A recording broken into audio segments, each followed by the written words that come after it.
Welcome to our channel, where we share with you the most outrageous moments caught on camera. From crazy stunts to wild animals and everything in between, we've got it all. Before we begin, make sure to hit that subscribe button so you don't miss out on any of our awesome videos. HOA fined him for offense. They didn't know he was CEO of a construction company.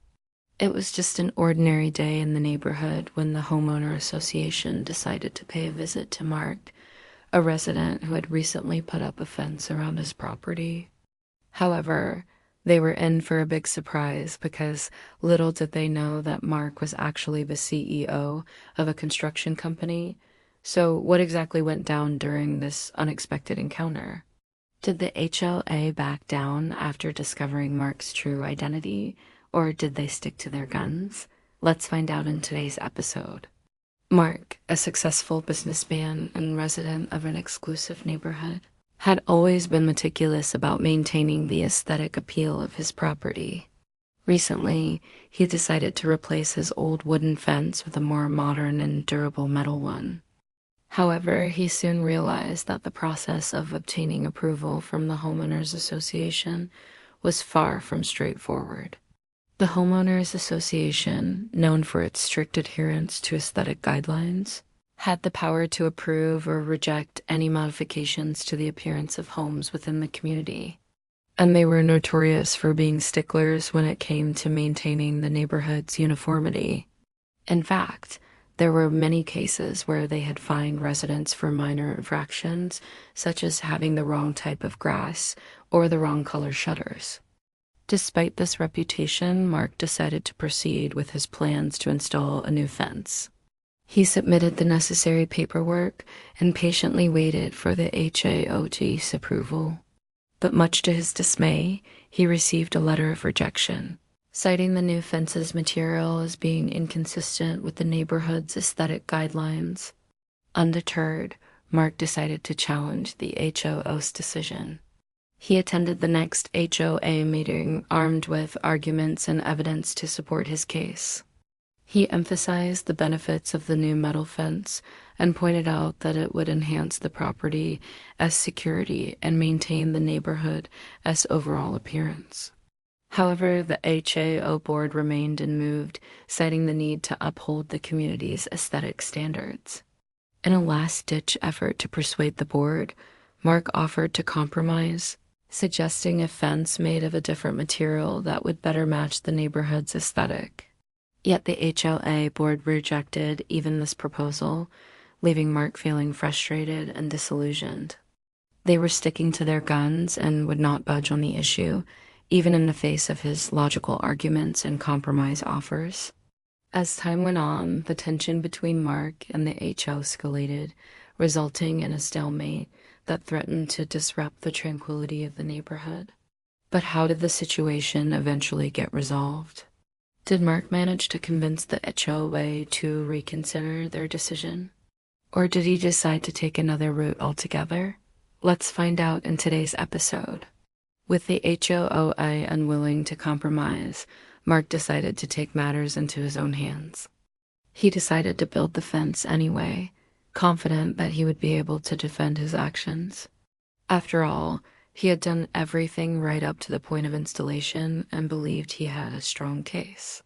However, he soon found himself facing opposition from his neighbors, some of whom were also members of the HOA and felt strongly about upholding the community as aesthetic standards.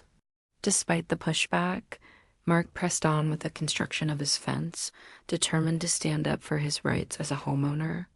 As the fence neared completion, Mark's determination began to waver. He realized that the ongoing conflict with the HOA and his neighbors was taking a toll on him, and he started to regret his decision to go against the community as aesthetic guidelines. One evening, as Mark was inspecting the progress of the fence, he noticed a group of his neighbors gathered at the edge of the construction site. They were discussing the fence in hushed tones, and their body language suggested that they were plotting something. Concerned about what they might be planning, Mark decided to confront them. As he approached the group, he could hear their whispers, which revealed their intention to fine him for building the fence without approval. This only made Mark more determined to fight back. He knew that he had done nothing wrong, and he was going to let his neighbors bully him into submission. Determined to stand up for himself and other homeowners who might be facing similar issues, Mark decided to expose the HOA's corruption. He started by digging into the HOA's financial records, hoping to find evidence of wrongdoing or mismanagement of funds. His suspicions were confirmed when he discovered that the HOA had been using homeowners' fees to fund unnecessary and extravagant projects while neglecting basic maintenance and repairs. Armed with this evidence, Mark decided to take his fight to the media. He contacted local news outlets and provided them with the documentation he had uncovered. Suddenly, the HOA corruption was front-page news and the community was outraged. The negative publicity put pressure on the HOA board, forcing them to respond to the allegations. They tried to defend themselves, claiming that they had acted in the best interest of the community, but their explanations were met with skepticism. In the end, the HOA board resigned in disgrace in the community, took steps to reform the organization and ensure that such corruption never happened again. As for Mark, he became a local hero, praised for his courage in standing up against the corrupt regime. And what happened to the fence? Well, after the HOA board resigned, the new leadership saw the benefits of the new fence and approved it. So not only did Mark win the approval he needed, but he also helped bring positive change to the community. All of this serves as a reminder that it is important to stand up for what you believe in, and that sometimes it takes a lot of courage to do the right thing. Mark's story is an inspiration to us all to speak up against injustice and to use our voices to make a positive impact in the world. Mark's story is a testament to the importance of speaking up against injustice and using your voice to make a difference. In the face of adversity, he remained steadfast in his beliefs and fought tirelessly for what he knew was right. His bravery paid off when he exposed the HOA situation and brought about positive change for the entire community. If you ever find yourself in a situation where you feel like you must stand up for yourself or others, remember Mark's story and the impact it had. Don't be afraid to use your voice to make a difference. We hope you enjoyed watching this video as much as we did. If you want to see more videos like this, please let us know by hitting that like button and subscribing to the channel. We appreciate your support and can't wait to bring you more exciting stories from around the world. So, what do you think about this story? Let us know in the comments below. We love hearing from you. And if you have a story to share, we encourage you to send it to us. You never know, your story could be the next one we feature. Thanks for watching and see you in the next one. Businessman vs. Homeowners Association. Who will win? A man refused to take down his fence, and he wasn't going to be bullied into doing it either. The Homeowners Association was ruthless when it came to enforcing rules, but they were about to learn that not everyone was afraid of them. Robert was a wealthy businessman who owned a large house in an exclusive neighborhood. He had always taken pride in his home and had spent years making it look beautiful. One day, he decided that he wanted to add a fence to his property, so he went to the local hardware store to buy the supplies. When Robert was done, he called the local contractor to come and help him install the fence. The contractor arrived the next day with several helpers, and they spent the day putting up the fence. The fence was over 7 feet tall and was made out of wood.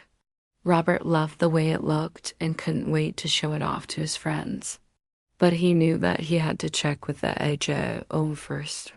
Robert contacted the HOA and told them that he had installed a new fence and that he would like them to come and inspect it. The HOA president agreed, but Robert could tell that she was already unhappy with him. When the HOA president arrived, she was furious. She told Robert that his fence was too tall and that it violated the rules of the neighborhood. Robert was shocked.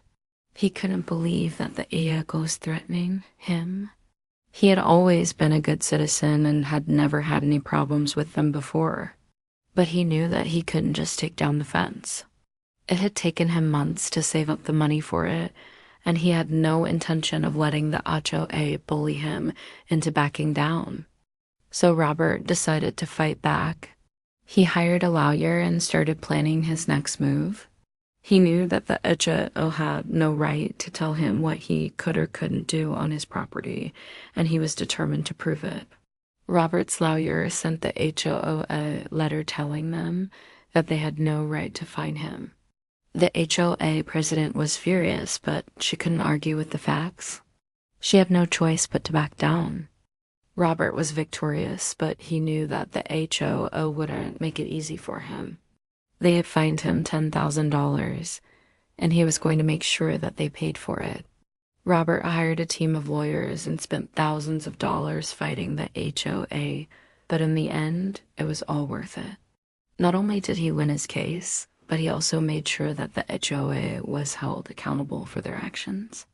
Robert's story is an inspiration to us all. It shows that we should never let bullies push us around and that we should always stand up for what we believe in.